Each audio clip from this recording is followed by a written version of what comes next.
What if the credit score you've been checking for years isn't the score any lender actually uses? Picture this.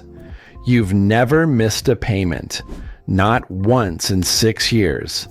You check your credit app and see a number that makes you proud. Then you apply for a mortgage, and the lender quotes you an interest rate that, depending on your score, could cost tens of thousands more over the life of the loan. Same house, same income, same street. Your stomach drops. You ask why, and nobody can give you a straight answer. Here's what happened. Your neighbor understood 3 things about the credit score system that you didn't. 3 things the system was never designed for you to figure out. By the end of this video, you'll know all 3. And the game that's been profiting from your confusion loses its power tonight. The hidden rule 1. The score you're checking is probably not the score that matters. Most people believe they have one credit score. They check Credit Karma, see a number, and assume every lender sees the same thing. They don't. There are over 40 distinct FICO score versions currently in use. Car dealerships pull FICO Auto Score 8. Mortgage lenders use older versions. And Credit Karma doesn't display a FICO score at all. It shows a Vantage score, a competing model created by the 3 credit bureaus themselves. The number you've been watching may be 20 to 50 points different from what your lender actually uses. You could see 740 on your app, sit down across from a loan officer, and discover their version shows 695. That gap doesn't just change your rate, it changes whether you get approved at all. And nobody tells you this, because the free apps profit from your engagement, not your accuracy. Hidden rule 2. You can pay everything in full and still get a lower score than expected. This is the trick that costs millions of responsible people points they've earned. FICO Score 8, the most widely used version, evaluates your credit utilization based on the balance reported on your statement closing date, not when you make your payment. Here's what that means. You charge $3,000 on a card with a $4,000 limit. You pay it in full before the due date. You owe nothing. But your statement closed with $3,000 on it, and the bureaus recorded 75% utilization.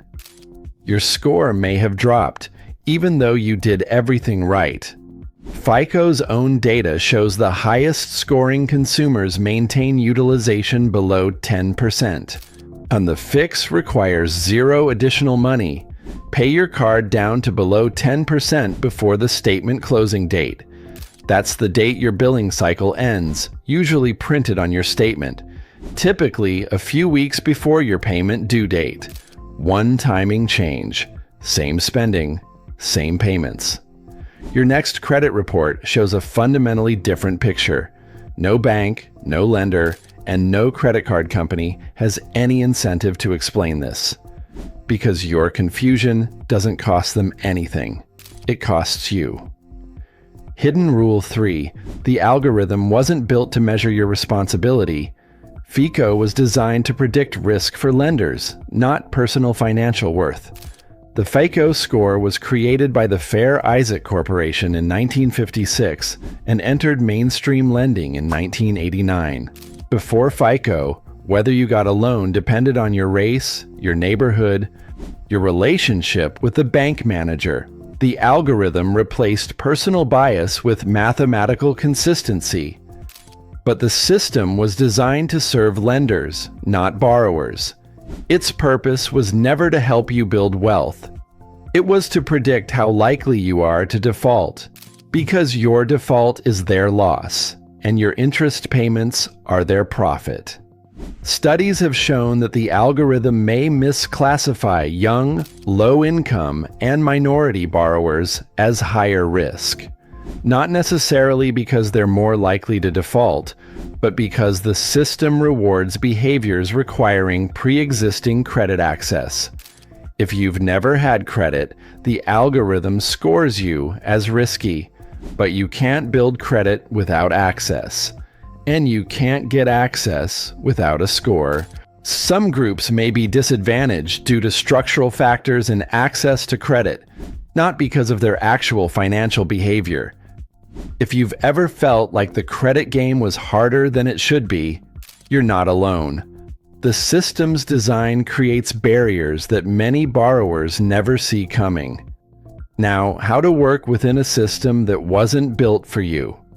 The FICO score has 5 components with published weights: payment history, 35%, credit utilization, 30%, length of credit history, 15%, new credit inquiries, 10%, credit mix, 10%. 3 factors control 80% of your score.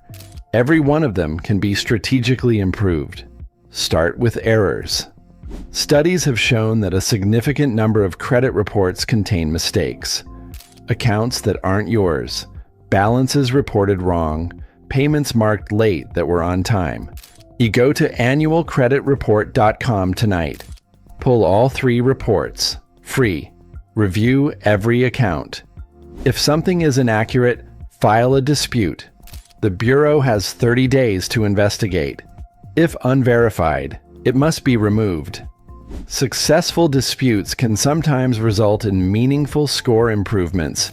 Remember that moment, the mortgage office, the number that didn't match, the rate that made no sense. Now you know what happened. You weren't rejected because you failed.